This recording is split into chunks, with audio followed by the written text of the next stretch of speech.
We're live, Your Worship. Great, thank you. Good afternoon, council and staff, gallery. I'd like to call this regular council meeting of April 23rd, 2024 to order with adoption of the agenda. So I want to make that motion. Councillor Devlin, seconded by Councillor Staphenhurst. All in favor? Motion's carried. Adoption of the minutes of the regular council meeting of April 9th, 2024.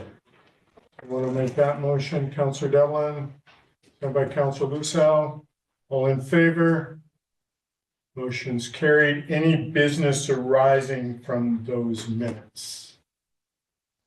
Seeing none, I'm going to go on to announcements from the mayor. I have an exciting announcement today.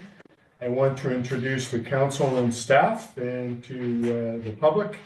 We have a new building official, Jeremy Auld. Jeremy, please stand up.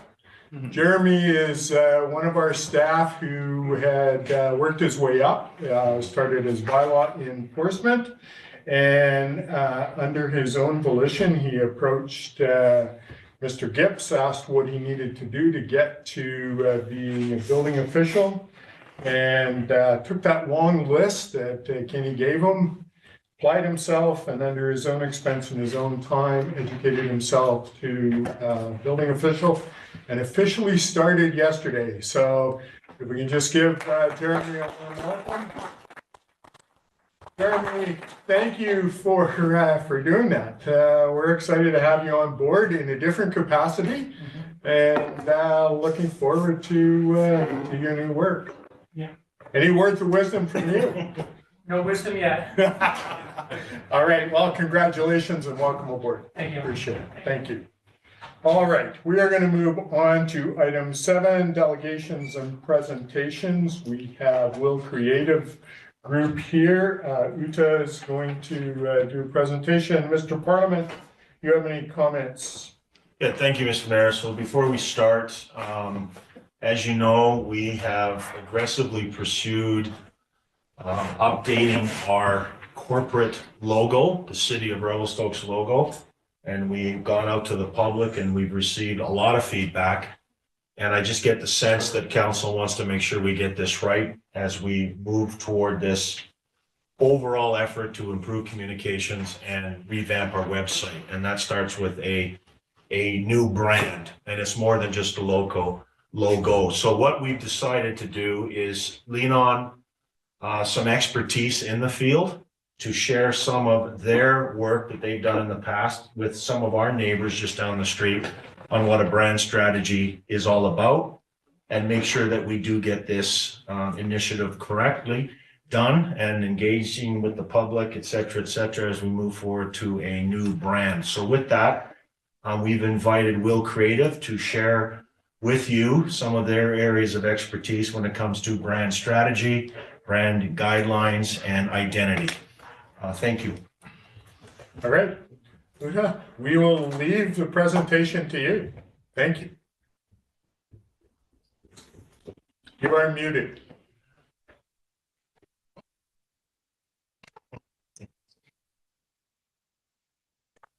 Classic, right? Classic. Still muted. Thank you very much, and thank you, Evan, for the very kind introduction. I will talk a little bit today. I'll show you a presentation of what we did with Sicamous. But before I do so, what you're busy undertaking in terms of your brand identity, so the logo specifically that you've looked at and some color palettes, all of that work is, for somebody like me, a branding expert and consultant, really exciting, but only really exciting when we've done the fundamentals behind it that allow us to objectively know that the thing that we're doing going forward with is in fact serving us as a community and as a place brand. And for that, the very first step and the underpinning step in all of this is the development of a brand strategy. In the absence of that brand strategy, what we're looking at is a piece of design where everybody will have an opinion. And it's their own opinion. We can't help it, right? We see a piece of design, we have our thoughts on it. In order to enable both the council and the public to know that we are doing the best by our city in terms of how we develop the brand identity, we need a strategy in place that tells us just how we're going to fuel the reputation of the city, of the municipality, and then in turn have the right creative expression behind it.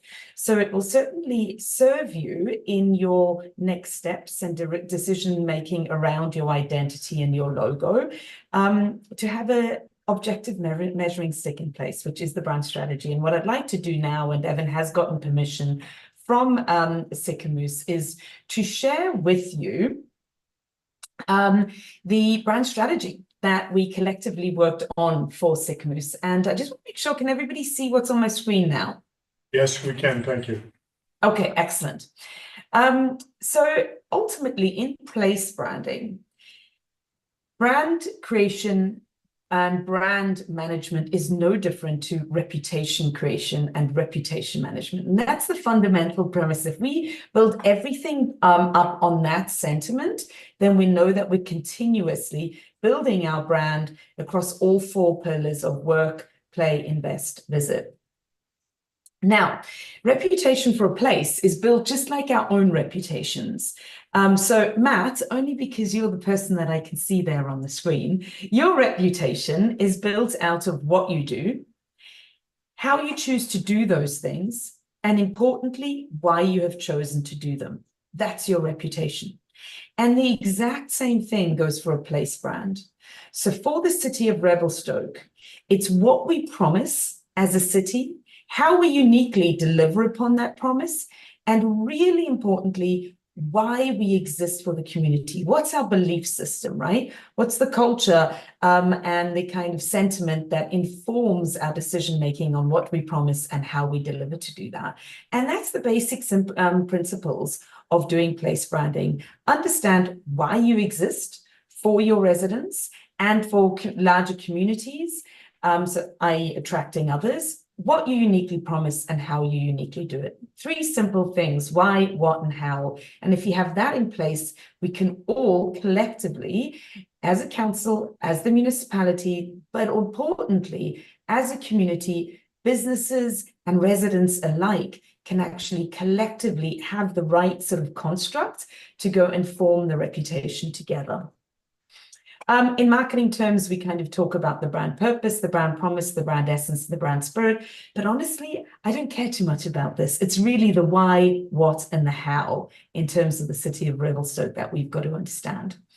With any place branding, it's important that we involve the community and we do a situational analysis in terms of how we are experienced and how we show up. In the case of Sicamous, we obviously had certain situations today. We had a certain challenge at the time. And then we also knew what we wanted to achieve in the future. And that's also clear so that we know what the brand is, or important to have, I should say, so that we know what the brand is working towards. In engaging the community with Sicamous, we understood how the community was describing Sicamous today. And what we found that the best of today that was being described for the district of Sicamous could have been any small town in BC, all very much the same characteristics. So what we realized is that our challenge was that BC is filled with many small towns that are set in beautiful scenery with many friendly people and an unhurried pace, but that's not differentiating and certainly doesn't help us set a story forward for an attraction mandate, economic attraction, visitor attraction, etc. We understood that the opportunity for the district was that we've got to build off the best of today with a really strong focus on diversification, differentiation, and then importantly, attraction. And that we can really achieve that by, again, in speaking with the community, how do they see Sicamous of tomorrow that will achieve that attraction and diversification? They kind of said the Sicamous of tomorrow needs to be vibrant, diverse, growing, more connected. And then what we realized is that we were able to define a future state for the district where we knew what we were today, but we also knew what we wanted to be tomorrow. And again, this was defined together with the public. Very next thing with any brand, not just with the place brand, is we've got to clearly understand the audiences whom we wish to retain and service and also attract, right? And we've got to understand their key needs and wants to make sure whatever brand reputation we're fostering resonates back to those key needs and wants. First, we work on, of course, defining who those internal and external audiences are. Much like with you, it will be the local residents, any part-time residents, business owners, and then also tourists, prospective residents, potential businesses, both in terms of moving the business to Revelstoke, but then also in terms of attracting investment funds. So for Sicamous, we looked at these audiences, and this is a very abbreviated presentation, but we understood that they all had the need for progress. Across the board, the entire audience set had a need for access, well-being, community, inspiration, and also escape. And once we had found those common needs that the entire audience set has in common, we are then able to say, okay, now what are the reputational attributes that we need to have as the District of Sicamous to answer those needs and wants? We did a workshop session with representation from the council and from the public and local businesses, and we kind of identified what the current reputation is of Sicamous and what we need the future reputation to be, and mapped it back to the audience needs and wants that we identified collectively. So if there's a need for progress, we as the district and the municipality and the council need to be seen as open-minded. There's need for access, liberating, well-being, fulfilling. You get the idea here. So we're answering all of the needs with our reputational attributes. And once we are living these attributes of being open-minded, liberating, fulfilling, connected, captivating, and playful, will the experience of Sicamous be felt as vibrant, diverse, and prosperous and unique? So that's how in place branding, we work backwards. We say, what's the reputation that we need in order to attract and retain those that we want to have here within our community? Then we've got to understand, why does this place need to exist in people's lives? What's the strong emotional connection that gives us sort of the reason for being, that galvanizes every one of our stakeholders, from residents to business owners to even the tourists, to be our greatest believers and remain unwavering, committed, and engaged to Sicamous? So what we looked at is we tried to understand why our community chose Sicamous and continue to choose Sicamous as a place where they wish to live, work, invest, and visit. And they described certain feelings about Sicamous. Now, what was interesting is that there was a real dichotomy, sort of two sides that we got to the response, where one was really about being peaceful and it's relaxing and it's a bit of an escape and it's very calm. And on the flip side, we heard, well, it was fun, it was exhilarating, it's awe-inspiring and exciting. So whereas some might focus on the peaceful, relaxing, and the calm, others were very passionate about the more exhilarating, fun, and adventurous side of Sicamous. And what we realized, the peaceful, relaxing, calm, that side is synonymous with other smaller towns and cities in BC. And what we needed to do is we needed to amplify those attributes that are really more distinctive to Sicamous versus the other smaller competitive regions and towns. And where many places across BC, as we know, are all about the beauty, Sicamous stands out what it actually does with that beauty and how it is energized by that beauty and how it's able to relish it with passion.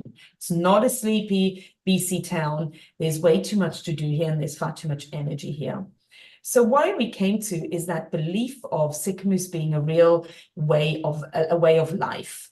Where the energy spark, where the nature sparks a certain energy in the people, and where no matter where you sit, where you come from, that energy is able to dial up your perspectives and able to recharge you and actually refuel you. So where we got to was this idea that at Sicamous, our reason for being, our belief system is one that of a life lived with spark.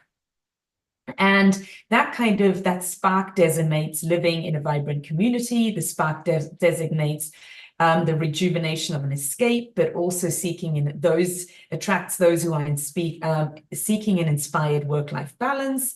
And also the spark representing investment opportunity in a place where there'll be perpetual energy and people can have prosperous advancement. So that's sort of why our belief system as the district of Sicamous was all around a life lived with Spark. And then down to the strategic point of reference for our place brand. So what's the unique defining end benefit of the district of Sicamous?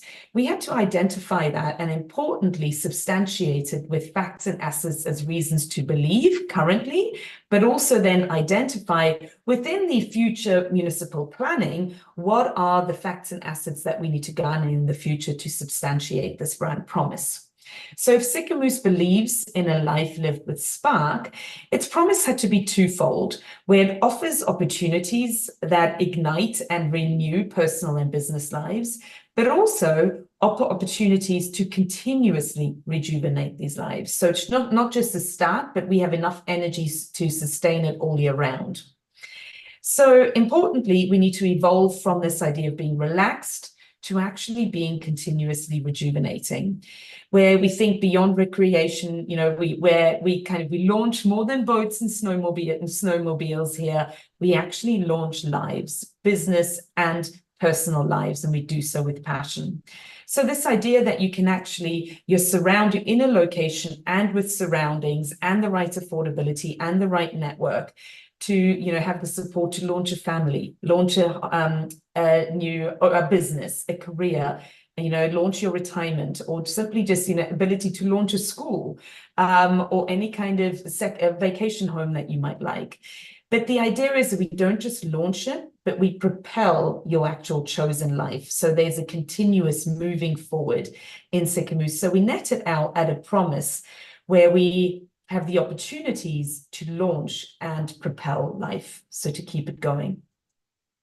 And then ultimately, what's the spirit? So the culture that resides within that certain vibe that resides within the district of Sicamous. And it was very clear in speaking with the public that everything they did was clearly inspired by their natural surroundings. Where it's truly captivating beauty, where the beauty insists on activity, and where we are energized by this beauty and continuously rejuvenated to live life with Spark. And therefore, the spirit of Sicamous and its people is one of what we dubbed beautiful energy, where the beautiful is where we are inspired by magnificent nature, but the energy represents that nature is the thing that makes us vibrant in our everyday living and the inspiration that we have. So it's a spirit that translates the beauty of place into people and action. Its perpetual energy is continuously renewed by the vastness of unbridled beauty that keeps us both humble but also hungry. And that's sort of what a brand model looks like. And importantly, you can actually bring it into a very short brand story, right? So Sicamous believes in a life lived with Spark and offers opportunities to launch and propel life. In everything we do, we display our beautiful energy. And as a result, we are described as open-minded, liberating, fulfilling, connected, etc. And this is probably the most important thing of the brand strategy that we did with Evan and his team at the time, is we developed this place brand checklist, where we said, we as the municipality, and then also we as a community and residents, have a measuring stick where we can say anything that we put forward. In your particular case now for the city of Revelstoke, be that the logo or a new website or whatever you might be updating, let's give ourselves a strategic platform through which we think through, where we know that if we are about to undertake or approve any initiative or action, that it is going to fuel our reputation, where we can ask ourselves, well, is this action going to fuel our belief and our reason for being of a life lived with Spark? And will this action deliver on a promise of opportunities to launch and propel life? Can we deliver this action through the spirit of beautiful energy? And as a result of having done this action, will we be described by these reputational attributes? And the same we should give the municipality, the council, and the public. If you're thinking about your logo, so your identity, what is the right thing to do with it? We'll put it through the lens of a brand strategy, and then we know we're doing something effective in terms of wanting to achieve a mandate we share. Once this work was done with the district of Sicamous, we could then go into the brand creative platform, where we were able to look at the logo, something that you're obviously doing, and there may well be opportunities to closely align with Tourism Revelstoke. in terms of leveraging each other's kind of reputational contribution.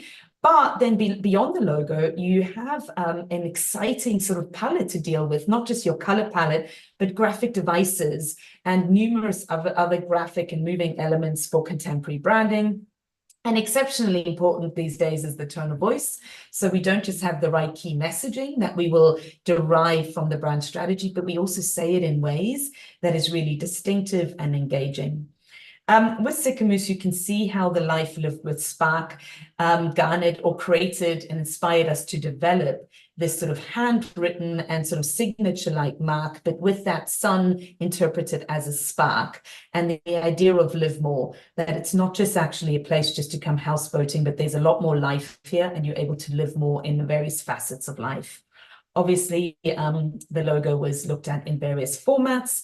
Then also we created a very distinct typography for ourselves, where there was a ton of character and this idea of really living life with gusto by underlining certain elements of our typeface. And then, of course, having a harder working secondary typeface. We looked at our color palette, made sure that that was both differentiated from those around us, but had a very contemporary nature about it.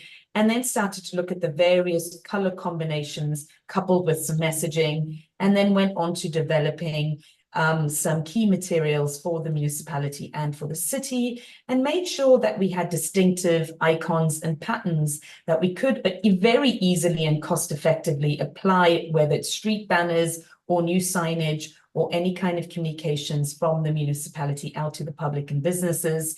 We were able to make it very distinct for us. Developed icons, really important these days from a website development perspective, but also how we show up in our social channels, very characterful and easy to communicate the benefits of a place. And then all of these patterns and shapes can come together in a number of different executions, and you can see how it becomes ownable. Photography, really important as you also think about your city photography and brief your local photographers to work on things. What is a certain style of photography, and also the content that we really wish to show across the pillars of live, work, invest, and visit. And then the tone of voice. We worked very hard with the team to develop some very distinctive messaging that was then later on used on the website, but in all forms of different messages. And of course, then that gets and puts into guidelines. And then we were able to create new signage for the city, obviously all the stationery, the advertising, banners, posters, wild postings, etc. How we show up at events, online, our new website, any kind of giveaways, and the advertising platform. That's that. I rushed through that really quickly, so apologies for the rushing. And now I need to try and actually stop sharing. That would be good. Bear with me. While I try and do that, any questions that I can answer in the meantime? Council, any questions regarding the presentation? So basically this was kind of to give us an idea of what can be done, Uta, as far as the background behind logo, that sort of thing. I know Ms. Williams, our communications person, is down that road with logos and whatnot. But this is just basically to show us the reasoning for having everything in place moving forward, and because she's away right now, she can't really weigh in on that sort of thing. But you know, do you know the history of where we're at, sort of thing, and how that relates to what you just presented? Yes, Cindy and Evan have given me a snapshot in terms of understanding the work that's already been done from a logo, so a visual identity perspective. And when Evan ran that by me, I just, we had a conversation about, most importantly, is that creative execution. None of it's for naught. Good work has been done, and we can certainly kind of take the feedback from the public into account for it. But the most important work that we should really be doing right now is developing that brand strategy so that we have that sort of, that guideline, that measuring stick that tells us whether this is the right identity, the right lens to kind of think through, is it the right logo? And also then later, as we think about refreshing website and other materials, are we putting out the right message and are we using all the right tools? And we can't do it objectively unless we have a brand strategy in place. So the why, what, how, that brand story. And then just in comparison to what we've done in the past, what's timeline to build a strategy? Are we looking at 2 months, 6 months, a year? What usually is timeline? Yeah, good question. So right now we're working on the brand strategy for Destination Vancouver, and that's an entire year-long process. We're also, at the same time, we've just completed one for the city of Prince Rupert, and that was a 2-month timeline. So it all depends on the amount of engagement and research you want to do. For something like the city of Revelstoke, we would have to sit down and understand to what extent we involve whom across the community, and what is the easiest way of doing it. So with the city of Prince Rupert, what we did is we actually did a large-scale community engagement session, something which we, by the way, did in Sicamous too. And that was simply spending a solid 2 or 3 hours with the community. This could be done on Zoom or in person. And from that was sufficient for us to then go into a brand definition workshop with a smaller group with representation from council, municipality, and the public. That sort of discovery and definition work probably takes about 4 weeks, and then another month for us to create that strategy and another month to socialize it. So I would estimate about 3 months for you guys. Thank you for that. I'm going to ask if there's any members of council that have any questions or comments. Seeing none, thank you, Uta. I appreciate the presentation, and council will, you've given us some thought. So Amazing. Thank you. Appreciate Thank you that. very much. Thank you again. Mr. Parliament, any comment? Nope, that was very good, Ms. Meredith. Appreciate the background and a better understanding of a brand strategy. I know that there's been some work done, I believe, by Tourism Revelstoke.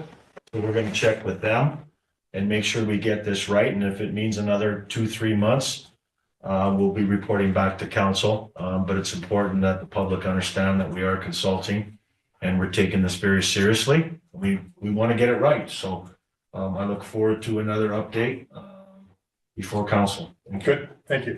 Amazing. And thank you. Appreciate it. Thanks, Uta. Thank you very much. Lovely to meet you all. Bye-bye. All right, council, let's move on to our agenda. Item 9A, tax rate bylaw 2381. Ms. Moore, do you have any presentation? Are you okay with me putting this motion on the table? Your worship, I'm okay with you putting the motion on the table. All right, great. Council, does someone will put this on, and then we'll have a brief commentary before we vote. Councilor Devlin. I'll move that 2024 City of Revelstoke tax rate bylaws number 2381 be ready first, second, and third time. Seconder for the motion, please. Councilor Lusal. So this is basically making sure that the tax rate of, I believe 5% is across all tax brackets. Is that correct? That's correct. That's the short to the sweet point of view. All right. Any comments from council on this? Seeing none, all in favor? Opposed? Motion's carried unanimously. Thank you. Moving on to item 11A, staff reports. Museum and Archives Elevator Award. Any presentation on that, Ms. Donato, or are you okay with us putting the motion on the table? Your worship, maybe I would like to highlight some information that's been included in the staff report, just for the community and for council. That would be great. Thank you. Sure. So basically, the project has developed over the course of a few years. From 2020 to 2022, the museum board embarked on planning initiatives and various planning studies for this project. In 2023, they dedicated their efforts to fundraising, and in 2024, we've reached building stage. So the project encompasses the installation of a vertical platform lift in the museum's rear parking lot. The lift will impact the first floor parlor display as well as the washroom facility on the second floor. So consequently, the scope of the project does include renovation to the second floor washroom to make sure that it's universally accessible. There are no financial implications in terms of the capital cost for this project. The museum has fundraised and has secured about $717,000.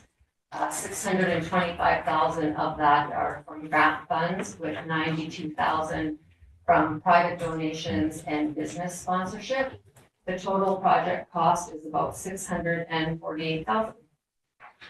Awesome. Thank you, Ms. Donato.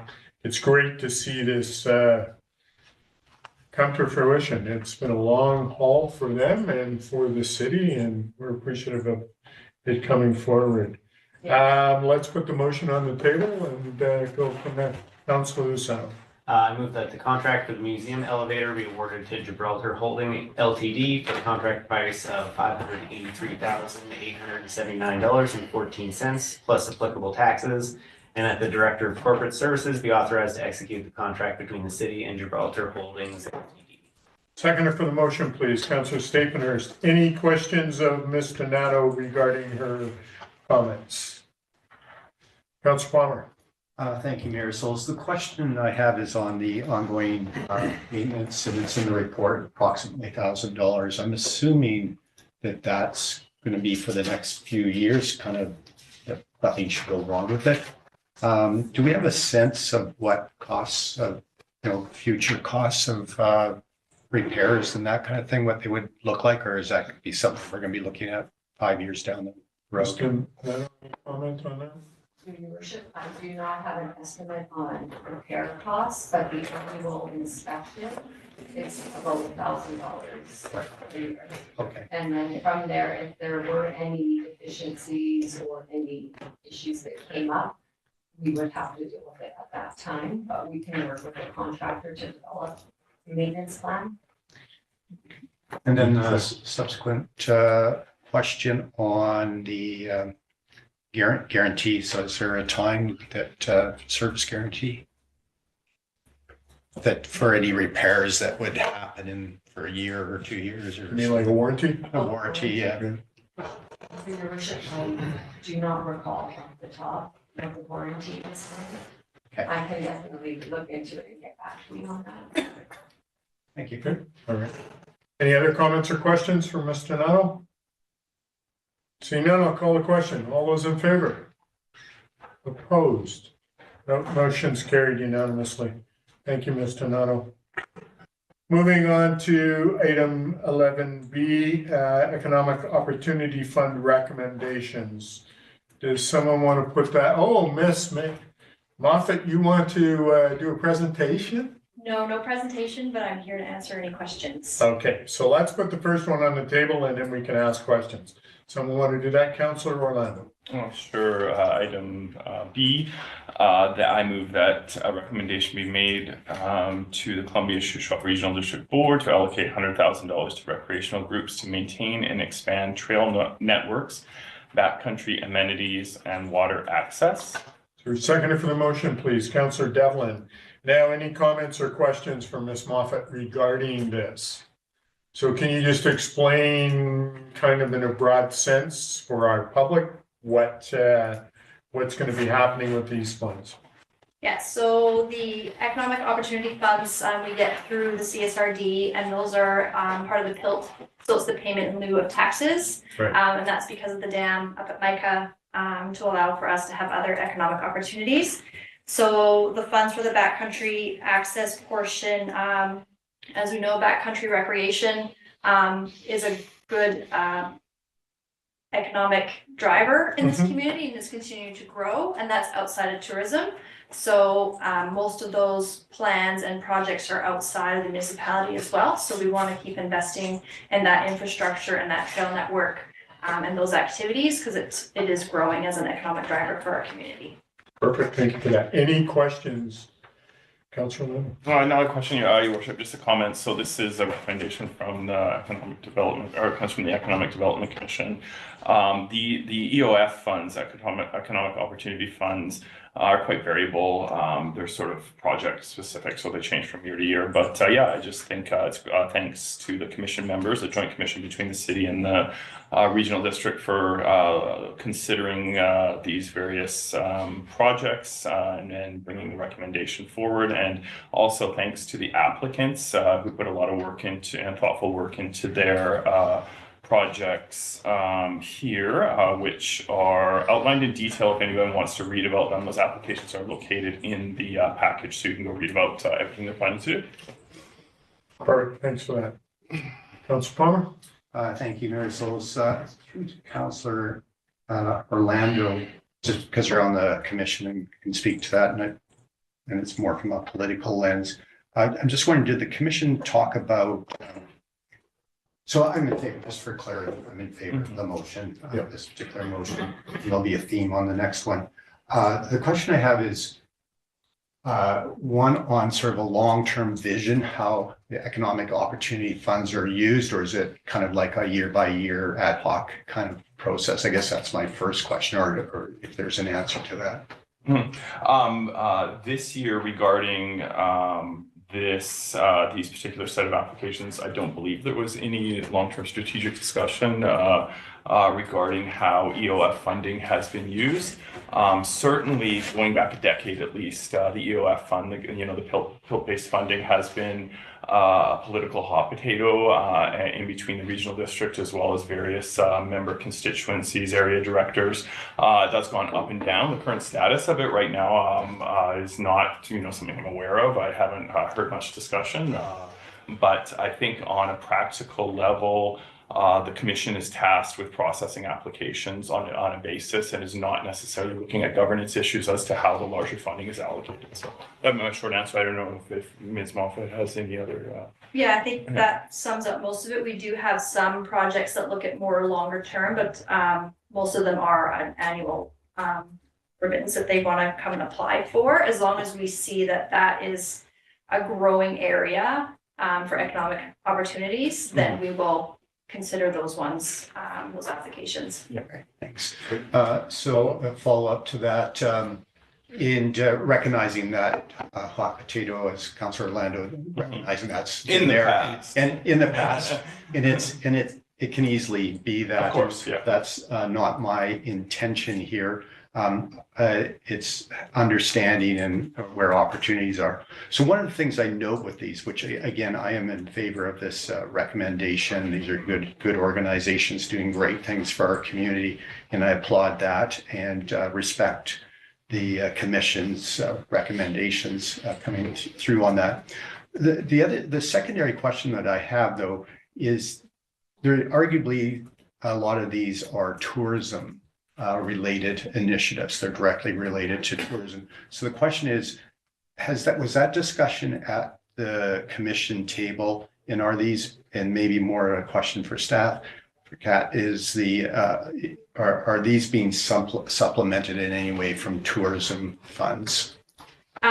Some of these organizations can use this money to apply for other grants. But again, outdoor recreation is on top of tourism. It's its own driver as well, but they can kind of tie in, like you're saying, and they can use that money to apply for tourism-based grant funding. Yes.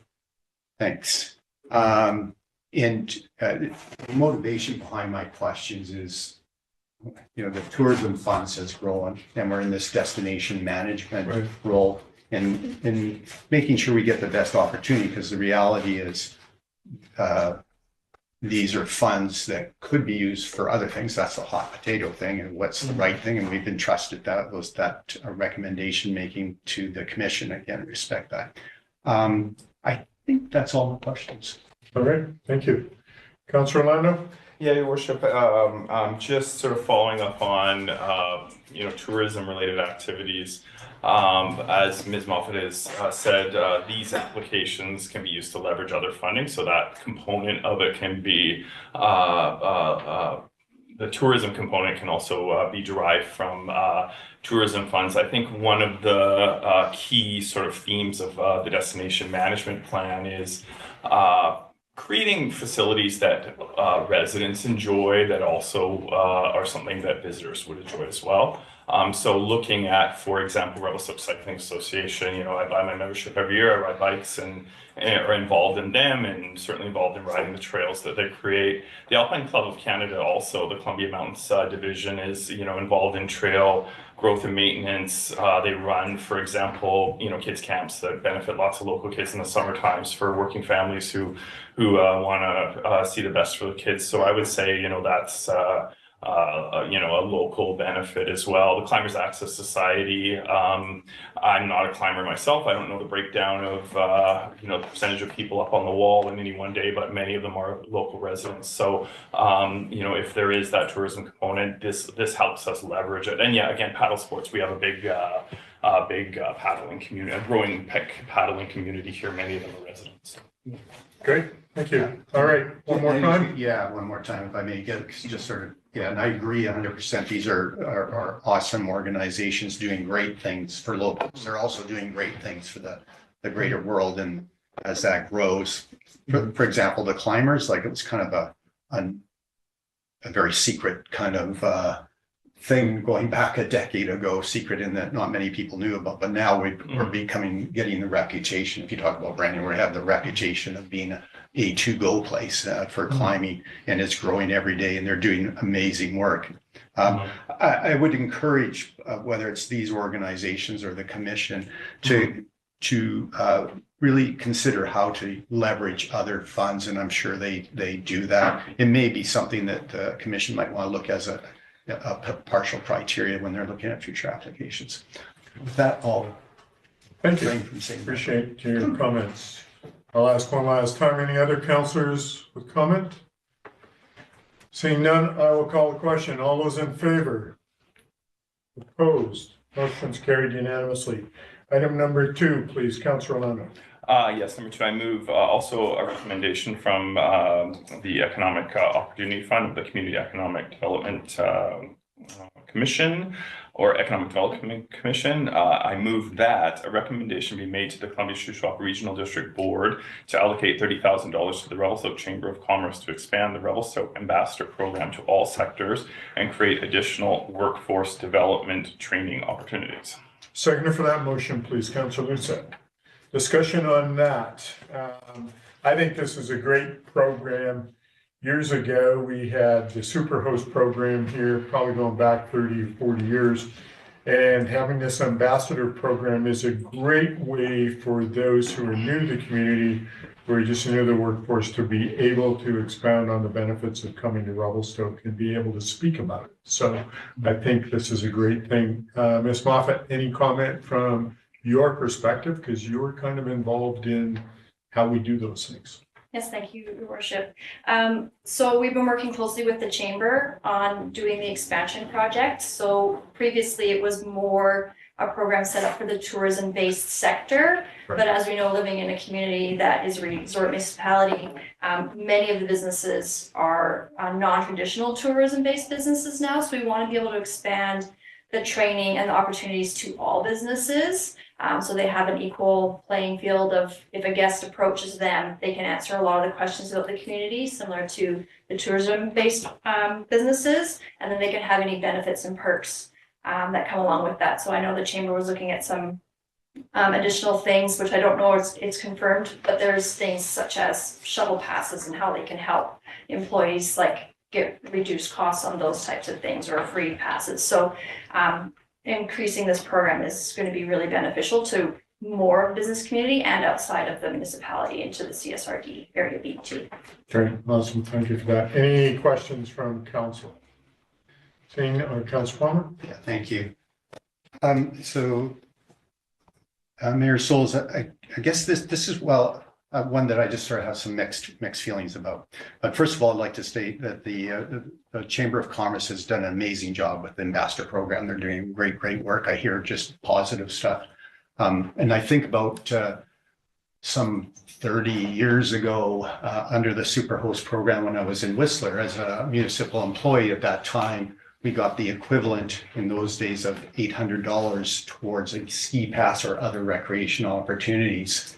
If you took that, that was, I was on the tools at that time, so it was available to all municipal employees.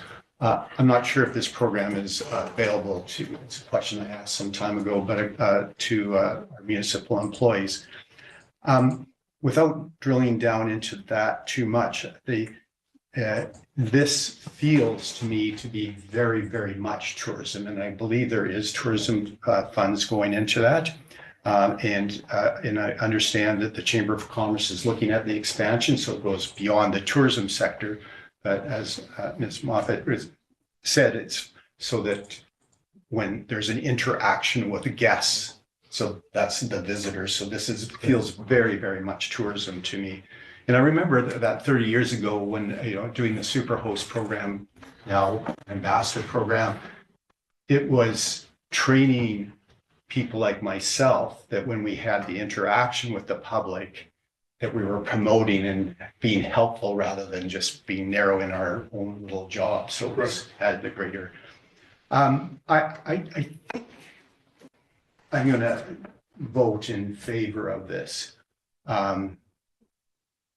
Yet stating that it feels very, very tourism thing. And I think it's maybe something that we need to drill down a little in future if this is coming back again in the future. So those are my comments. Thank you. Great, thank you. Yeah, I don't disagree with you. I think it has some tourist based things, but it's also for the people, the new people that are coming to town that are in industries other than tourist, so to speak, industries, and be able to speak to the community. So I'm supportive of this in that context. But your comment is noted, and that is up to the Economic Development Commission to hear those and to be able to look at it from their lens. Any other comments from other members of council? Seeing none, I'll call the question. All those in favor? Opposed? No, motion's carried unanimously. Thank you, Ms. Moffat. Thank you. Appreciate your work on this. All right, we are going to move on to development permit application DP 2024-001. And do we have a bit of a presentation on that, Mr. Simon? Your Worship, no formal presentation today, but if you like, I can give a brief overview. If not, we're happy to answer any questions that council wants. Let's do just a brief overview if you wouldn't mind. So through your Worship, told council, we have a development permit application for forming character before you today. This is for a development off Newlands Road across from the hospital. The proponent is seeking permission to construct 2 buildings, each containing 6 principal dwelling units. They will be in the form of row houses, so it will be 12 units total. The proposal is zoned comprehensive development zone, and at the time that the CD zone was adopted, it had pretty specific parameters in there that we call form-based development regulations. So it really delineates things like how much of the facade can be consistent before there has to be a break in it. And this proposed development permit application complies with not only the form and character development permit area guidelines of our official community plan, but as well as all of the provisions as contained within the specific comprehensive development zone. And as such, staff recommend that the permit be issued, and you will note today no variances are requested with this application. Any comments or questions from council? So, Mr. Simon, I do have one question. So we're going to talk briefly about landscaping here and security for landscaping. So do you feel that this is an appropriate time for me to bring up type of landscaping regarding form and character, or should I wait for the next motion? Through your Worship, it's appropriate to bring up with the first motion on the table, but I don't think the motion's been tabled yet. Sure. And so I will bring up, we'll put this on, but I'll bring up in the first motion just about some of the choices and talk about my concerns regarding that. So, Councilor Palmer. Yeah, I'll put the motion on the table and I'd like to speak to it as well. Okay. The development permit DP 2024-001 be issued in for form and character for the construction of 2 buildings, each containing 6 row house dwellings at 1028 and 1040 Williamson Gate Lane. And a whole bunch of legal stuff. That's it. Yep. Second for motion, Councillor Lucille. You want to speak for it? Yeah. So I actually had a similar question, possibly to you, but I'll save that one. I know this has been actually this whole development over the years has been it's been many different councils from its onset to where it is today.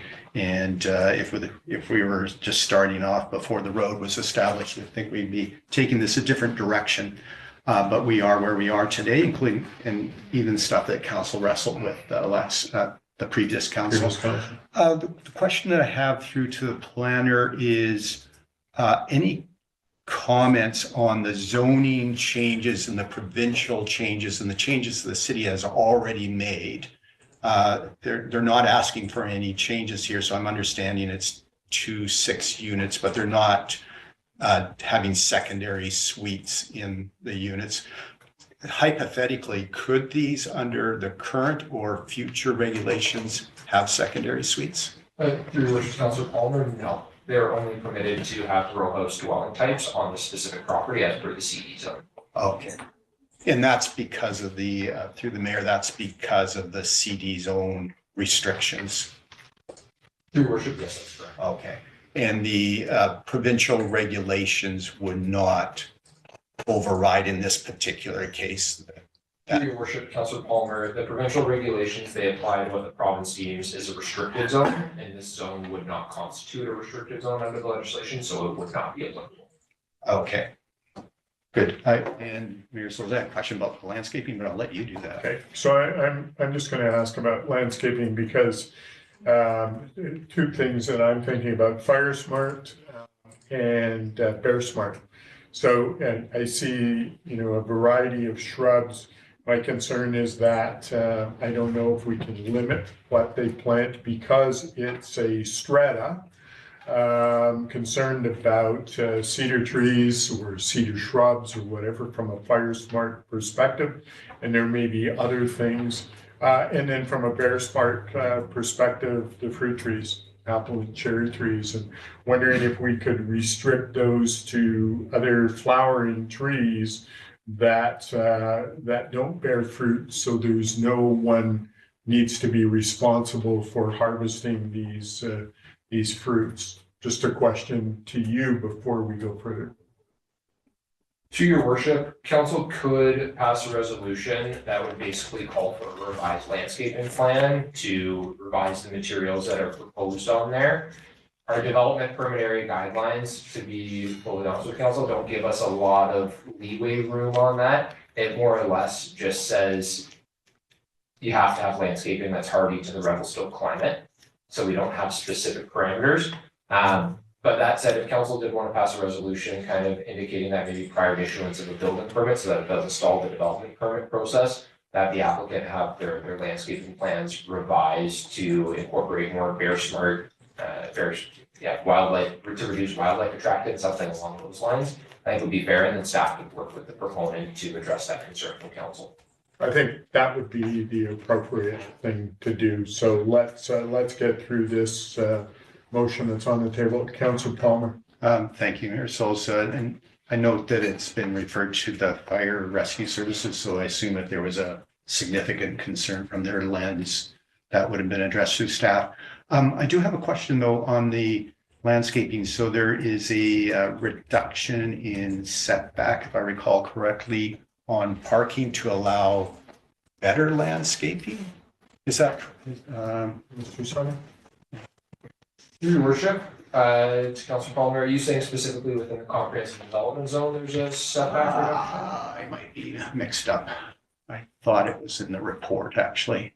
Oh, through your worship, I believe it was with respect to the APC resolution. They were saying the APC would have been supportive of seeing a variance. Right. If it meant more landscaping on site or more open space on the site, I believe. Okay, so that was just a comment through the mayor. That was just a comment. It wasn't a request or anything like that. No, Okay. Your worship, it was just, and I know our council rep on the APC, I might have that incorrect. I believe though that I saw him nodding his head. Okay, right.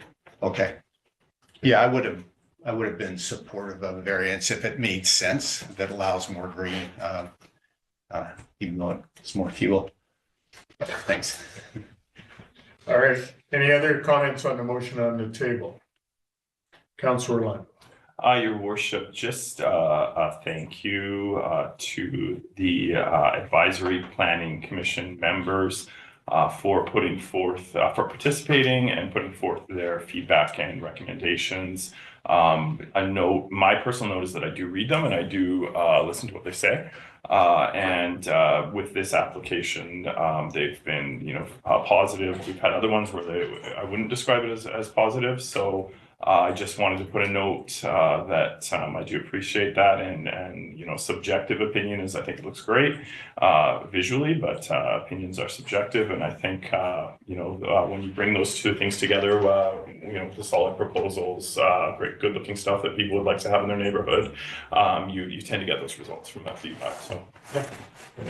All right, Councillor Plum. All the questions, sorry. Okay. No. All in favor? Opposed? No, motion's carried unanimously. Councillor Plum. Yeah, sorry, I wasn't trying to push things along. That's good if we do anyway. That the owner provides security, I put a motion on the table, the owner provides security for due and proper completion of landscaping in an amount of 125% of the amount identified in the cost estimate to the city of Revelstoke in the form of cash unconditionally. Irrevocable auto renewing letter of credit issued by the Canadian Charter Bank or the Canadian Credit Union prior to the issuance of the permit. Second for the motion, please. Councillor Stapenhurst, any discussion on this motion? I'll call a question. All those in favor? Motion's carried. Now I want to put an additional motion on just regarding landscaping so that the proponent work with our development services staff to come up with appropriate fire smart, bear smart plantings. Any words that you think I should use that's going to make it easy for you? Through your worship, I think it's important to know when that is required. So that prior to issuance of the building permit, the applicant provides a revised landscape plan that incorporates fire smart and bear smart principles into it, maybe something along those lines. Yeah, okay, that would be If that's meeting appropriate. council's- Yeah, that's what I'm trying to get at. Councillor Cherry, then Councillor Palmer. Thanks, Your Worship. Just through the chair, do we have a Fire Smart program bylaw in our community as of yet? I believe so, but I have Chief DeRosa here. Do any comments on the Fire Smart bylaw? Your Worship, we do not have a bylaw specific to Fire Smart. There is reference to Fire Smart projects within the fire bylaw. And I believe the OCP has intention to bring in Fire Smart principles in the development zone in the near future. All right. Does that answer your question, Councillor Cherry? It does, Your Worship, and it leaves an opportunity for councillor to make a notice of motion at any point regarding that. Thanks. Councillor Palmer. So Mayor Souls, just further to your suggestion of a motion, I wouldn't want to see a motion that's restricting their ability to get going. Certainly, we're in the construction season. So I would suggest that a motion, something to the effect of that staff work on good faith basis with the developer to encourage Bear Smart and Fire Smart initiatives with the landscaping. Okay. So are you okay with that motion? Can be yours or mine. Okay, so let's make it Councillor Palmer. So I'll second it. Any further discussion on that motion, Councillor Leno? Your Worship, thank you. If the motion, as I sort of interpreted, is just to ask staff and the proponent to look at issues with fruit or fire species that might be flammable, etc., I'm happy to do that. Certainly, we have a need for housing in our community, and I don't want to have any formal process restricting them. To that end, certainly, again,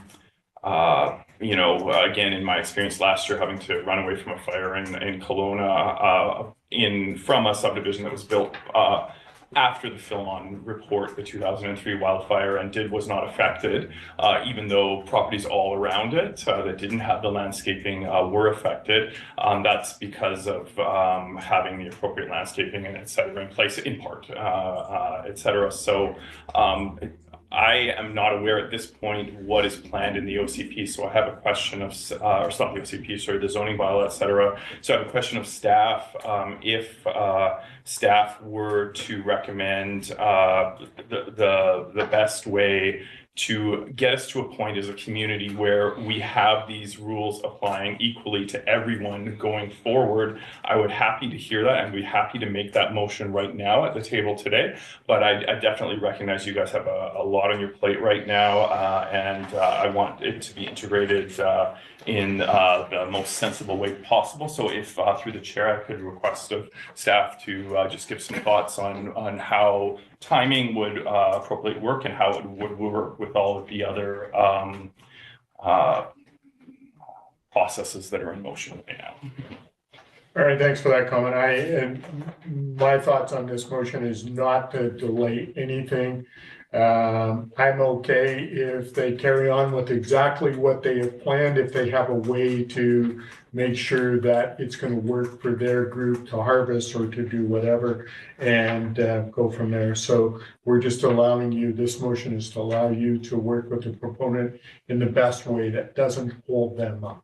So I will now call. Your Worship, through the chair, I was seeking feedback from staff. On your question? Okay, sorry, I'll go to Mr. Simon and Chief DeRosa. Through your worship, Councilor Orlando. So right now, actually, Ms. Hartling has worked with the city's Fire Smart coordinator, and they've actually put together a little brief mini program where with all the building permits that go out and development permits, we got pamphlets that actually have really good information in there on fire starting. So we are putting that out in the community so that there is more awareness. Because a lot of this really has to do with keeping it away from the immediate vicinity of your building. So it might even be things like, I store wood on my property right next to the house. That's not technically compliant with fire principles, right? So it's being aware of things like that. So we will be looking in the future, as Chief DeRosa had indicated, there's an action in the OCP that basically says explore the implementation of a wildfire development permit area. So that is a tool we could get where you need a development permit. But we also got to consider some things, because if you have that type of development permit area, it usually means you got a new subdivision coming in, clear all the trees around the subdivision. And within Revelstoke, maintaining our tree canopy is also a major value within this community. So that's something that we're going to have to grapple with, and I wouldn't advise council to kind of take that on an ad hoc basis, more so looking at it as a comprehensive review of all of our development permit areas, which we are planning to do in the next couple of years. So not anything immediately on the horizon, other than advocating and educating the public when they do come in and get permits. Sure, thank you for that. Chief DeRosa, I'll go to him before I go back to you, Council. Through your worship, also the Fire Smart program has included within the grant that we received for this year, the Community Wildfire Resiliency Program or Plan. So VA Blackwell has been awarded the contract to conduct a Community Wildfire Resiliency Plan review. And so they will be coming out over the next several months with additional information and starting to build some recommendations of what the city will also do to further the Fire Smart requests of the city. So we will be bringing that to council a couple of times. Follow up, Councilor Orlando. Your Worship, it's great to hear all the work that staff have in place on this. It sounds like these processes are well in motion and they're thinking proactively about these issues. Certainly, one thing I want to say, I have a point of agreement with Director Simon, is that I'm not in favor of doing anything on an ad hoc basis, especially at the council table at the last minute. That's going to hold things up. So as the motion stands that I see right now, it's just sort of work together, make sure we deal with the bear and fire issues as best we can with these things. And I'm sure staff can work with the proponent who's put together a great package to make those nips and tucks and see it through without having to council having to delay anything. So thank you. Great, I'm going to call a question. All those in favor? Opposed? No, motion's carried unanimously. Thank you. Thank you for your time on that. Let's move on to item D. development permit applications, Revelstoke Alpine Village, Northland Properties. Mr. Simon, do you have a brief overview on that or a presentation you'd like to make? To your worship, Ms. Hartling is the file manager for this, so I definitely would pass it off to her for any information, but I know the presentation on this, it is a technical development permit, but I will pass it off. Ms. Hartling, any comments before we put the motion on? Through your worship, what you have today are 2 development permits for the Revelstoke Mountain Resort Development Permit area. As Mr. Simon said, they're technical development permits for subdivision and servicing works within environmental sensitive steep slope areas. So the requirement with that is an environmental professional report and geotechnical report, which the applicant has submitted. There's some background information there in the report about the future plans. This is the first phase of a lower bench subdivision for 4 lots and a road connecting from Spruce Road to Airport Way. And then the upper bench proposed subdivision is for 17 strata lots, so they're private, that are part of a phase development for next to the golf course plans. So this is the first phasing for getting the servicing works in the roads. There will be future applications that will need to be applied for, such as performing character of the multifamily developments within both phases. So this is really the initial phase of getting the servicing in the roads. And the applicant has provided the required reports, and then the measures aligned to the professional report are added as conditions of the 2 development permits. All right, thank you. So I'm going to ask for a member of council to put this motion on the table for me. This is a long motion and Councillor Devlin has just returned to his chair. That sounds like a punishment, sure. I will move that development permit be issued for subdivision and servicing works within the Revelstoke Mountain Resort Development Permit area to create a boundary adjustment and a 4-lot subdivision. I think that's it, actually. And it's just got the location. It's the location. So. Okay. Oh, sorry, no, subdivision located at 2104 Airport Way and 1775 Nickel Road. Great. Seconder for that motion, please. Councillor Stapenhurst, any discussion on that motion from members of council? Councillor Palmer? Yeah. So I do have some questions through to staff.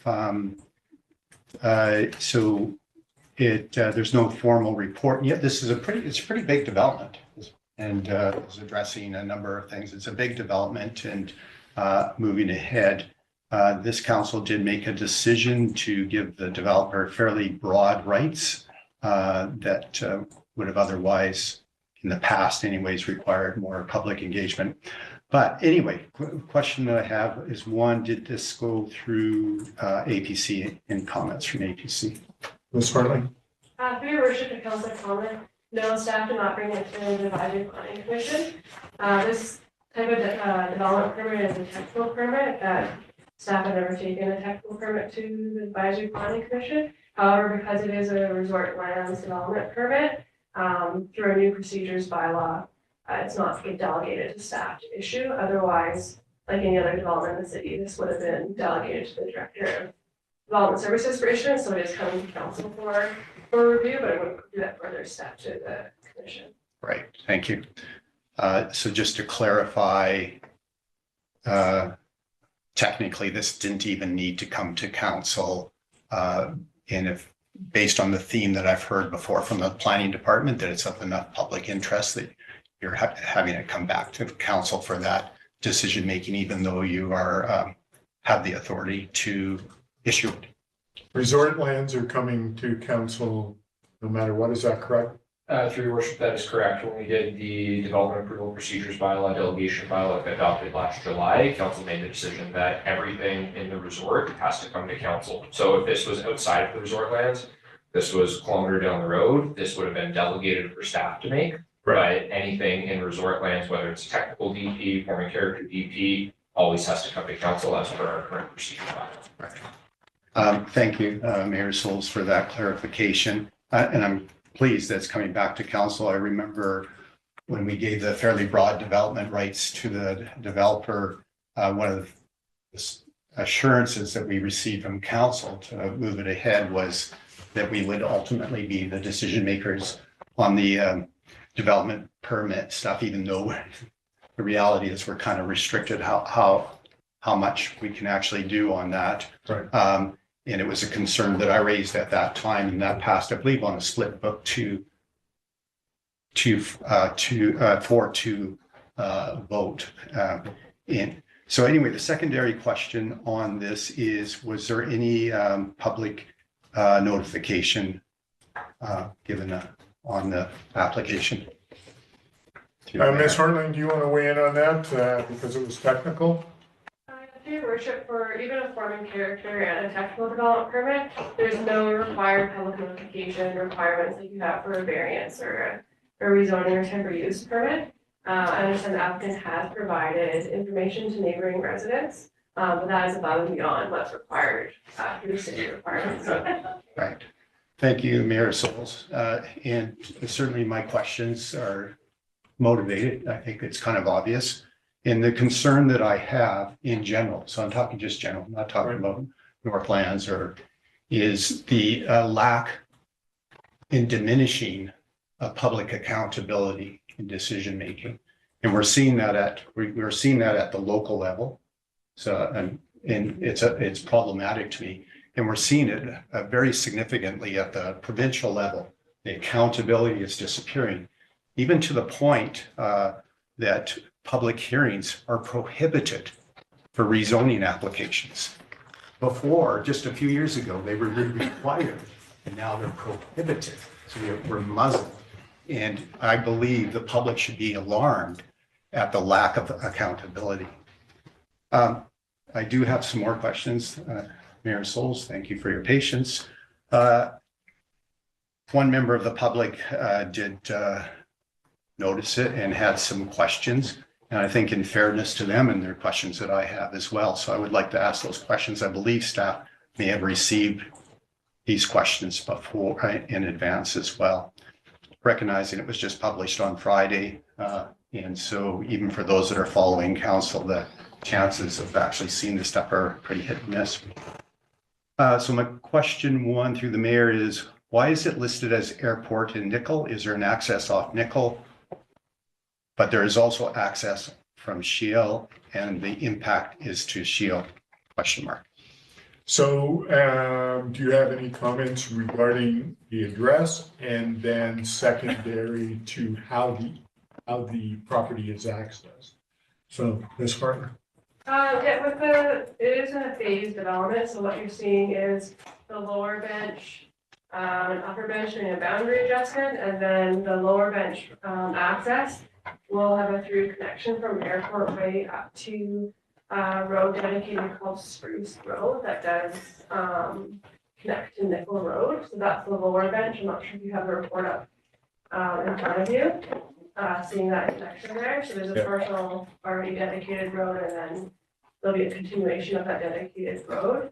There's a steep slope bench. That's why the development's called upper and lower bench. There is a bench that basically there's a boundary between the two that's steep slopes. And so then the upper strata lot will be off of Nickel. There's no access off of Shield Road. The only connection with the access there is for emergency services if needed. Okay, Mr. Simon, and then I'll go back to. Through your worship, just want to add on, staff are happy to answer questions about access and stuff like that, but just noting that the application that's before council today, these are more subdivision questions that are related to the approving officer and how they're approving the subdivision, emergency access, things of that nature. The scope of the permit that is before council today is a technical development permit for geotech and environmental sensitivity. So essentially what this permit does is just the check and balance so that any works for servicing road construction on the site and creation of these lots account for the environmental sensitivities and steep slopes as per the recommendations of a qualified professional under the professional reliance model in BC. So I'm just saying that because it's really rare council, I think we're one of the only municipalities in BC now that would be not have these technical development permits delegated to staff. So just wanting to really frame up the scope of the application that is before council today. It's not this broad application that's talking land use changes, servicing, access, all that type of stuff, the subdivision. It's just really specifically a technical development permit for steep slopes, geotech, and more or less tree clearing for bird nesting habitat. That's really the scope of what the application is before council today. Okay, thank you for that comment. Follow-up, Councillor. Yeah, thank you, Mayor Souls. And before the comments, I was just going to make another sort of general comment. Nobody should be making any inference from the questions that I'm asking that's in any shape or form critical of the planning department. In fact, I think we have one of the best planning departments in the province right now. They're doing outstanding work in an amazing way. They have a role and a responsibility, and they're extremely professional. I think we have some of the best people in the province right now. I have concerns at the governance level, and I'll make that clear. So I think it's I'll even take it as a little rebuke, although the staff doesn't do that, but in a nice way, and I'll keep more. I think the other questions are very much more as to the application. And so if I see some that are in that sort of subdivision thing, I'll avoid those. So the second question I have, in the environmental assessment, page 18, and I believe staff have seen these questions. Yeah, thanks. If the recommendations made in this report to avoid and minimize impacts on environmental sensitivities are implemented throughout the design and construction phases of the project, then development of the site will not require a development permit from the city. What type of development permit is this referring to? The QEP is hired to do this, was reviewing it with the blanket environmental development permit area over the whole resort, over the whole city. And with that, there are exemptions to requiring a development permit if there's the QEP identifies that there's no known environmental values and qualities of the property. There's a whole list of things in that exemption. However, this one, this is the report that goes with the development permit. So that was just a communication thing within that report that this is required for the resort lands. And this is the report that goes with that permit. So they've noted that throughout the report, and that as long as the mitigation measures in this report are followed, they're saying the permit's not required. However, the permit is required. Okay. And I think I'll go, I have these questions that you've seen, but so through the mayor, just on a couple of questions, and it's maybe coming from a slight different angle, but the same concerns that I have as an individual councillor. I've brought them up before. So the environmental sensitive zone, we've seen those before, and sometimes it feels like, so I think the common person, the common person looks at environmental sensitivity. You do think of species at risk, how's this hurting the environment? But the sense that I get, and not just in our community, it goes through this process, and it's an environmentally unstable area. That's the steep slopes. So it's really more about how do we construct in these more difficult zones, and what mitigation factors do we put on. You did talk about a little bit about bird habitat and that kind of thing. So the question is, with that sort of context, the environmental management plan is developed by a qualified professional. Who hires that qualified professional? Ms. Hartley? It would be up to the applicant to hire that. Depending on the type of permit, the city can always require a third-party review, but that's pretty rare. Your worship, just you want to note that it is a third-party qualified environmental professional. So it's the same as if you hire a structural engineer to build your house. That structural engineer isn't going to do something untowards that would put their designation in jeopardy. So it's still a third-party qualified environmental professional. So if the city got another third-party qualified professional, you have a third party reviewing a third party's work. There's a reason why you have that differentiation and it's not an in-house qualified environmental professional looking at the moment. It's an external third party, just to clarify the situation. Great, appreciate that. Yeah, absolutely, Mayor Souls and council, so that, you know, that's the case in an ideal world, because the professionals are gonna always be professional. The real world, professionals are hired by people in those shades of gray can be very, very gray. And I'm not saying that's gonna be the case here, but we have had a history in the resort lands of those shades of gray going almost black. And so there's a question, I respect that, and that's absolutely correct, that typically we want to put this on the developer, so the city, the municipality isn't taking on the financial burden of that, whether it's this or geotech things or that kind of thing. I think it's something for us to question, because sometimes municipalities, from my experience, will take on the responsibility of hiring. So there is no question of possible perceptions of influence or reality. And that's the question that's coming up here. The question again through the mayor is, you know, who ensures the recommendations are followed? I think you've already answered it, but we'll just maybe get that one more time. Who ensures those recommendations are followed? Through the Mayor Council Palmer, so part of the conditions of the permit is that there's an updated environmental management plan that outlines how the mitigation measures are to be followed. And the condition of the permit is that an environmental professional monitors all construction works. So the city can require a monitoring report. Because it is tied to the subdivision, there are updated reports required for the geotechnical report as well as the environmental report. So there are those checks and balances with the subdivision application, which you're not reviewing today, but it's through the development permit conditions that we can ask for any updates to those reports. And then if there is any changes within any nesting windows or anything like that, the bird survey would be required. There's all of those mitigation measures that are outlined in the environmental report. So it's a bit of a combination between the applicant or following the conditions of the permit, because that permit is what's being issued and that they have to follow for that development. And then for staff, if we're requiring any updates, then we can do that through the permit. Thank you. Okay, if you have one more follow-up with this, so that we can move on, you're getting a little bit off topic, yet you're keeping well within bounds. However, I'm a little concerned at your last comment about gray and black, and so that's why I'm asking, where are you at with this?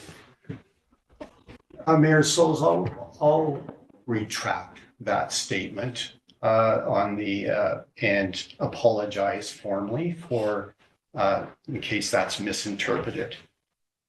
The questions on we are looking at, so the motion on the table is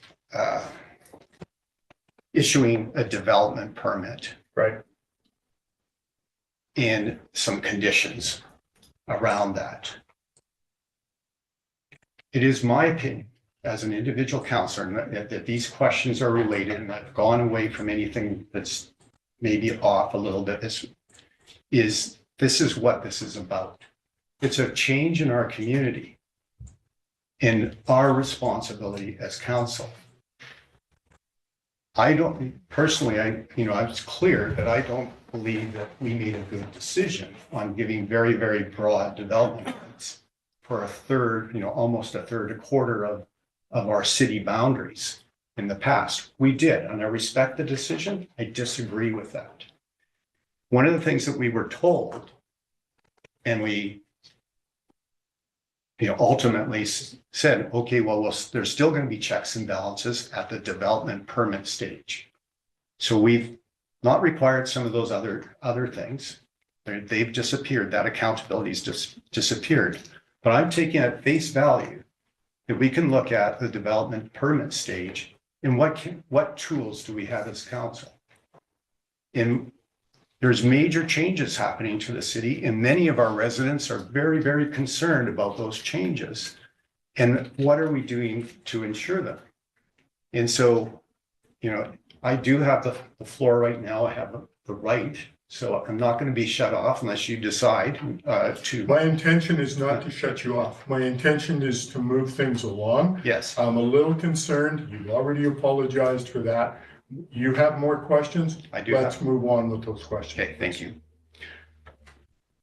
I do have a question regarding that's related, and it's to have an understanding on what we can and cannot do in development permit areas. And so the question is regarding removal of trees on private property. Does the city of Revelstoke have tools or any kind of permit processes for the removal of trees on private property? This is related to this application. Okay, comment from either Mr. Simon or Ms. Hartling regarding trees. Through your worship, the city doesn't have what you might, other municipalities may have as a tree removal bylaw. We do not have that in place. We do have our environmental development permits, but they're not specific for, say, having an arborist doing a tree analysis and protecting certain trees, and we don't have those languages in the bylaw. So what you see today really is, it is more general, but it is following provincial legislation, the development areas for environmental sensitive areas. But that really specific where you might want to retain certain trees, an amount of trees, size of trees, or soils, or anything like that is a very specific bylaw. Thank you, Mayor Souls. So specifically to this application, again, we're looking, this is the first of many to come in front of us. And it is my opinion that it would be irresponsible to approve this development permit, looking at the broad implications on the community, the changes that we're looking at in that area. It's my opinion that we should have a tree removal policy, bylaw, and permit process for higher protections. And it's sort of getting into that whole thing about the fire smart and the fruit, the bear smart. But there's an aesthetic that we're losing in our community, and we're leaving it to the developers to make those decisions, and they have their interests. And yes, they're part of the community, but there is a broader interest. Mayor Souls, I think unless there's another council member, I would be receptive to an idea that we could have a better understanding of these implications. If there's another councillor out there. Outside of that, I recognize I'm likely a lone voice. I've made my points, but based on that, I won't be supportive of the motion. I won't go into the other questions at this time, and respect your request to move this along. All right, any other comments? Councillor Orlando, you have a question? Yeah, Your Worship, I have a question just in relation to the discussion that's arisen at the table here. Not because I'm pushing in any direction or the other, but just for information. From my understanding, staff, and through the chair, a question of staff have an option to have a third party, require a third party review of the contractor who is doing the environmentally sensitive area, slope hazard, et cetera, assessments. Two specific questions. What is the decision process or the threshold for that requirement of staff? Like, when do you trigger that and do that? And secondly, number two, and this is not something I'm personally advocating for right now, but just a question for understanding, is that something that council could request or require, such as if a councillor wanted to have that double check? Is that something that can be done at the resolution level of the table? Mr. Hartling or Mr. Simon? Your Worship, Councilor Orlando. So we usually would get third-party review for things like legal. Mm-hmm. If we do a third-party review of like a QEP report, that would be pretty rare. We would have to either see, the application be submitted where they relied on in-house QEPs, Because again, staff in City Hall, we're not professional biologists, that's why you hire a professional biologist as a qualified environmental professional to do this type of work. The only time we would do a third-party review if it wasn't a third party who did the QEP report in the first place. And the QEP who did the report for this particular property is one of the most well-versed QEPs within the province, who has done work both with the city, the proponent, and in various municipalities in BC, and has been through this process many, many times. And then the second part to your question, whether or not council could request a third-party review of the third-party qualified environmental professional report. I guess council could if they wanted, but staff would, I guess, is there specific challenges or issues? Because again, the permits that are before council today, it's making sure that a geotech has come through and said, if you're gonna build in these steep slope areas, here's our recommendations for foundations, here's our recommendations for the base that the road needs to be built at from a geotechnical perspective. And from the environmental side, it is a review saying there's no riparian habitat, so you don't gotta keep that 30-meter riparian assessment area open. And you're not clearing during bird nesting window, or if you are clearing during bird nesting window, then you gotta do a bird nesting survey, make sure you're not clearing out those trees. So that's really the scope of the permit that's before council today, and I think staff are trying to help provide the information to council. I'm just a little unclear right now on what the questions are or the concerns are. Are the concerns with the validity of the report that was submitted in support of this application?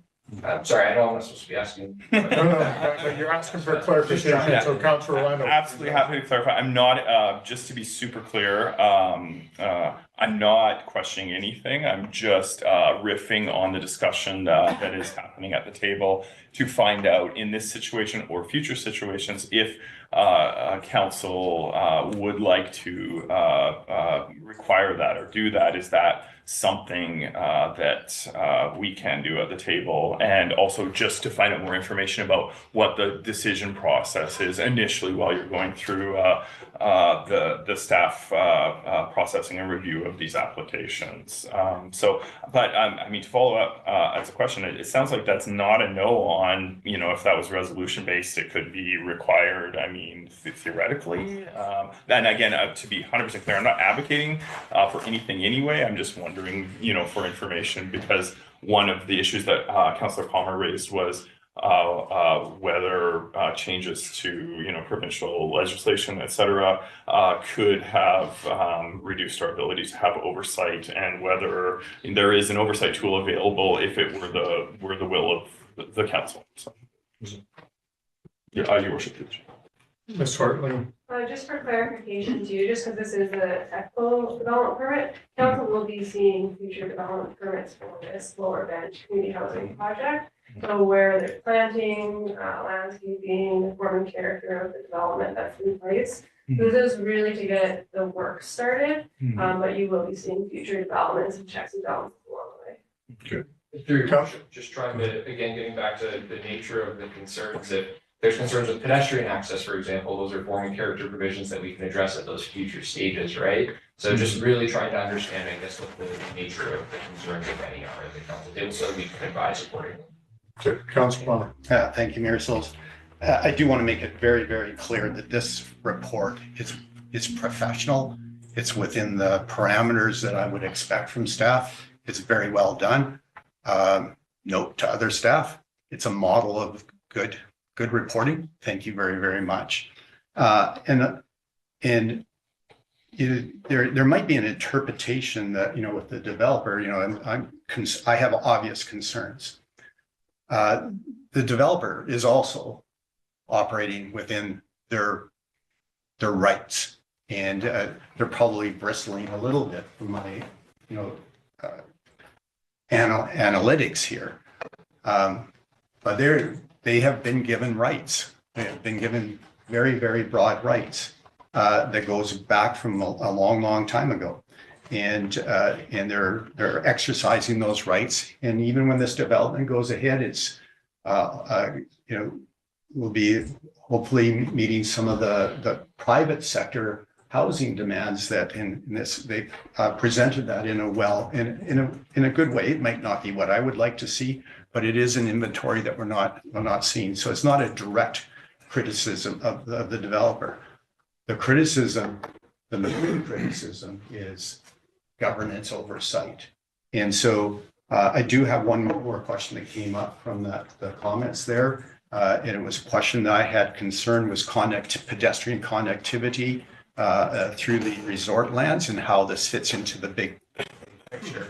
Is there a master plan for how the pedestrian movement goes through, the golf course and all these other lands and butting up towards Williamson Lake? I believe the developer may have concepts, but is there a plan, and what's the city's role in those pedestrian connectivities? Because I don't think it shows I particularly. know that deviates from where we're at now, but do either of you have an answer to that question? Through your worship, it is certainly being worked on comprehensively, and Mr. Black, I don't know if he wants to add in, his team has been working really closely with the resort to get the pathway network aligned completely. Mr. Black, any comment? Thank you, Your Worship, and the council. We developed that master multi-use pathway plan, which was presented to council approximately 2.5 years ago, which was the backbone of creation of the multi-use path on Nickel Road, the multi-use path that will connect to the resort, the multi-use path that will traverse down towards Williamson Lake. And this project, the Lower Bench project, will provide connectivity along Airport Road to Shield, eventually with city support and projects to connect to Williamson and make a nice big loop through that area. Okay, thank you for that comment. All right, do you have one last follow-up, Councillor Palmer, before I call a question? Yeah, just a comment on that. So that is definitely outside the parameters of this. That's work city is doing, connectivity, multi-use paths to the resort, not through the resort lands, not through the golf course. So this is city infrastructure. Is hopefully we're doing good consultation with the resort, and I believe we are on that planning, but that is outside this and is it addressing internal connectivity. All right, thank you, Mayor Souls. I will call the question. Sorry. Oh, Councillor Lucien. Thank you, Mayor Souls. Just one question to staff. Are we missing out on DCCs with this subdivision? And is there opportunity with this to be further subdivided in the future and us to capture DCCs? Through your worship, DCCs do apply to the subdivision. We are working on with every subdivision application, the development cost charges do apply. We're working with the resort master development cost charges as to every single subdivision triggers them. So the calculation of that is being worked on each subdivision application. So it's triggered every single time. Okay, thank you. Follow-up? No, that's good. Okay. Any other councillors that haven't spoken that would like to ask a question? Seeing none, I will call the question. All those in favor? Opposed? Note that Councillor Palmer is opposed. Balance of council is in favor. This motion passes. Item number 2, Councillor Devlin, could you put that on? Sure can. I will move that development permit be issued for subdivision and servicing works within the Revelstoke Mountain Resort Development Permit area to create 17 strata lot subdivision with a common road and a large remainder lot located at 2104 Airport Way and 1775 Nickel Road. Legal stuff. That's it. That's it. Second for the motion, please. Councillor Lucien, any discussion on this motion? Any site that you want to add, Councillor Hartling, before we start discussing this? Through your worship, I gave a bit of a summary. This is specifically the Upper Bench lands, access off the Nickel Road as phase 1 of private strata development for 17 lots and residences off of the future golf course. Okay, thanks for that. Any comments or questions from council? Councillor Palmer. Thank you, Mayor Souls. So if I, since this is a separate development permit and basically from a different angle, but different permit rather, and ask all the same questions again in the same way, will you have patience with me? But recognizing that you would not, I'll refrain from doing so. Thank you. Do you have questions that are specific that you feel you need to have answered for this? Councilor. The concerns are similar. I think I'll leave it at that. So, Okay. yeah. Any other questions from council regarding this application? Seeing none, I'll call Councilor Cherry. Thanks, Your Worship. Just a quick question because I couldn't find it in the very lengthy report. Is this also a strata road through the chair? Yeah, through the chair, yes, it's a strata road, whereas the lower bench was a dedicated road. That's your Thank question? you for that. Thank you for that. That answers the first one. Just a secondary question through the chair, Your Worship. Would this be an appropriate time to mention anything about streetlights, or is that better down the road? I think that's better down the road, but I'm gonna look at Mr. Simon and Ms. Hartling to answer that. Through your worship, that would be with the form and character development for street lighting, landscaping. It's also captured in subdivision standards as well, but it would not be something that would be triggered by the environmental permit. Great. Perfect. Thank you for that. I appreciate that. Okay. Any other questions? Seeing none, all those in favor? Opposed? Note Councillor Palmer is opposed. Balance of councillor is in favor. This motion passes. Moving on to 12A correspondence. You can see that I've received a letter from Minister Kahlon regarding inclusionary zoning and kind of some broad zoning changes. With this letter, is there any comments from planning staff? Mr. Simon, any comments? Through your worship to all of council, this is one of the more major pieces of legislation that province has tabled now with respect to housing, and that is not saying anything lightly because there's already been some substantial changes. So just want to give council a heads up that again, this is another piece that will set us back in the zoning bylaw project. This has to do with inclusionary zoning, density bonusing. It's all been updated and revamped. So council may very well get a zoning bylaw presented to them in the fall of this year that does not have any parameters for density bonusing or inclusionary zoning. We may have to do that as a separate project based on the guidelines that they've established now. Because if we put in any parameters that don't comply with this new legislation, we have to update it by mid-2025. So again, these deadlines that the province is putting in, and they won't even have all the details released until later this year. And our understanding is that we have to do financial feasibility analysis anytime we're implementing inclusionary zoning or density bonusing. So it's a really great piece of legislation in principle, but the implementation and administration of it, well, through annual reports, there are some substantial implications to the city associated with this if we do want to take advantage of these tools. So staff will be following it closely, and we will certainly be looking to come forward with a project that would take advantage of the legislation should it be passed. Great. Thank you for that oversight on that. I appreciate that. Any comments from council? Councilor Palmer? Thank you, Mayor Souls. I noted the letters in communications quite often. We just sort of breeze over that stuff. I haven't, again, we received this on Friday. Haven't had time to digest it. And of course, there's complexity. They talk about bills 44, 46, 47, and a whole bunch of changes that I talked about earlier. I just note in the letter, Minister notes that he introduced new he or she, sorry. Yeah, I thought so.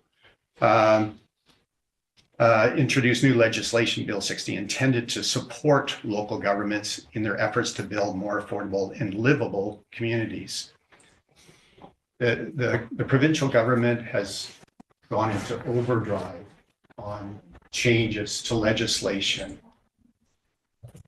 with, I believe, in good intent on affordable housing, but they have gone fast, hard, broad, and haven't adequately considered unintended consequences. So I dispute helping local governments build livable communities. A lot of our rights have been taken from us at the council table and for you at the public. The other thing that I note, they state Towards the end of the letter, the province will continue to engage and collaborate with local governments to support the implementation of new legislative tools and requirements.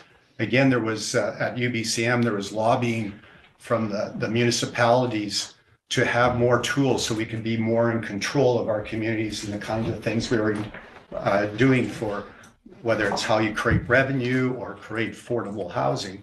But it's been very, very top down. I'll say right-wingish of what's been happening. And so this idea of engaging and collaborating, we don't even know. The legislation gets passed and there hasn't been any community collaboration. And I think that we'll be hearing about that at UBCM. Communities are saying there's stuff being rammed down their throat that isn't in keeping with our community values. And I'll note, they can talk about the tools and criticism of the local government level of what we're doing or not doing, because there has been criticism. It's part of it saying, okay, well, there's public hearings that interferes with development, so you don't have housing. They're blaming us. But meanwhile, we have 4th Street, Downey, housing that's, was announced 5 years ago. The shovel still is not in the ground. So I find it alarming. I'm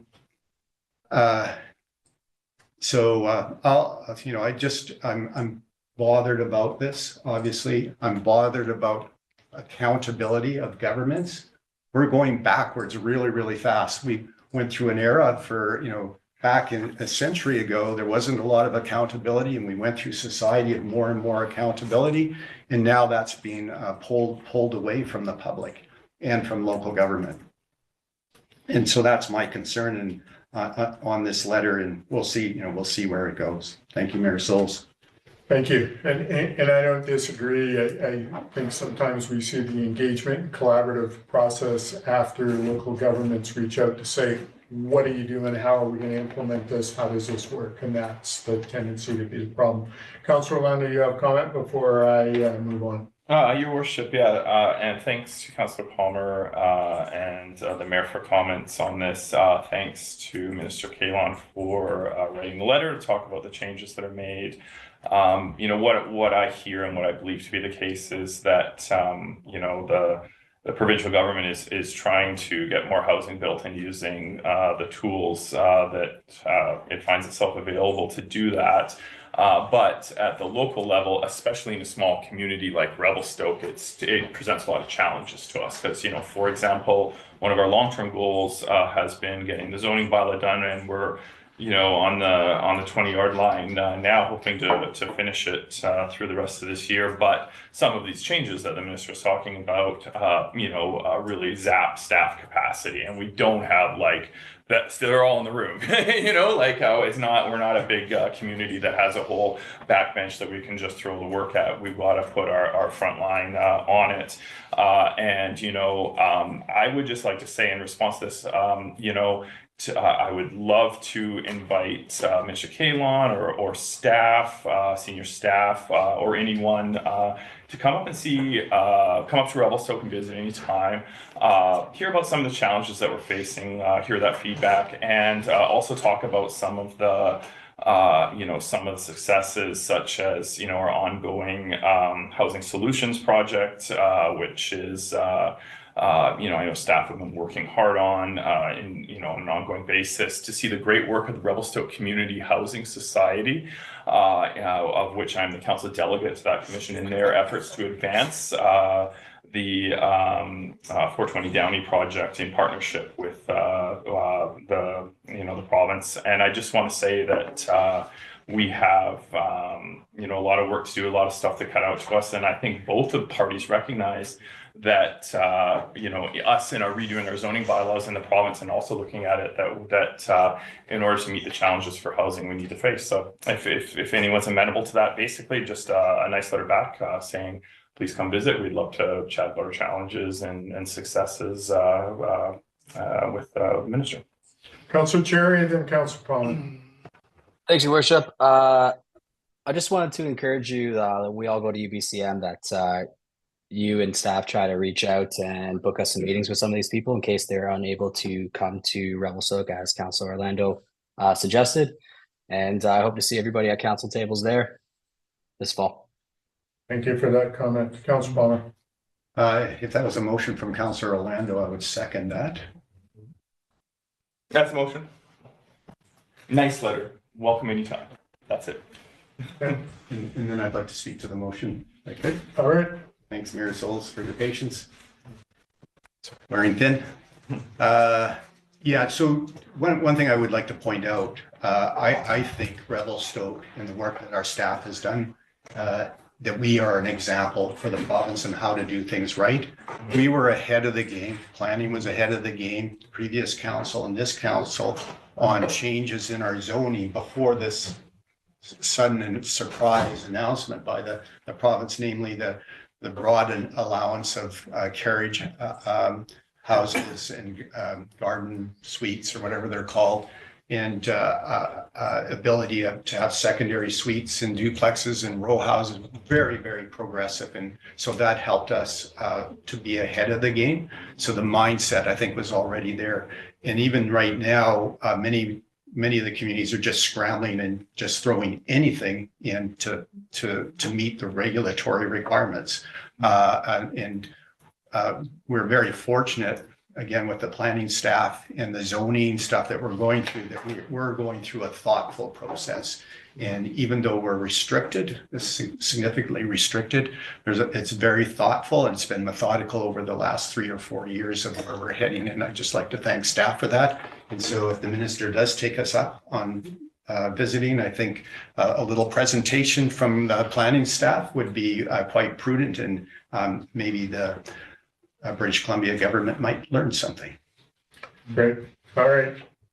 Any other comment on the motion? All those in favor? Opposed? Motion's carried. Thank you. All right, moving on to communications, Heritage Advisory Commission meeting minutes. Councillor Cherry, is that your designated post? It is, Your Worship. And prior to being on council, I was on the Heritage Commission as well. Just a brief update. I know I've said this many times, but there's been active work on the Heritage Management Plan. One of our master plan documents, a draft HMP, was presented to the commission. We were also joined by Mr. Toma, our Indigenous liaison, who spoke to the inclusion of Indigenous context throughout the document. The group discussed after the presentation, including recommendations and ideas for public engagement and education after council has approved the HMP. The goal being to mostly create awareness and understanding of the importance and the use of this document. Great. Any comments or questions from council? Seeing none, thank you, Councillor Cherry. Appreciate it. Ms. Delaselle, do we have any questions from the press? There are no questions from the press, Your Worship. All right, thank you. All right, Council, I'd like a motion to go in camera pursuant to section 90.1A and K of the Community Charter. Councillor Devlin, seconded by Councillor Lusal. All in favor? Motion's carried. We'll take a 10-minute break and then we'll be back in camera. Thank you.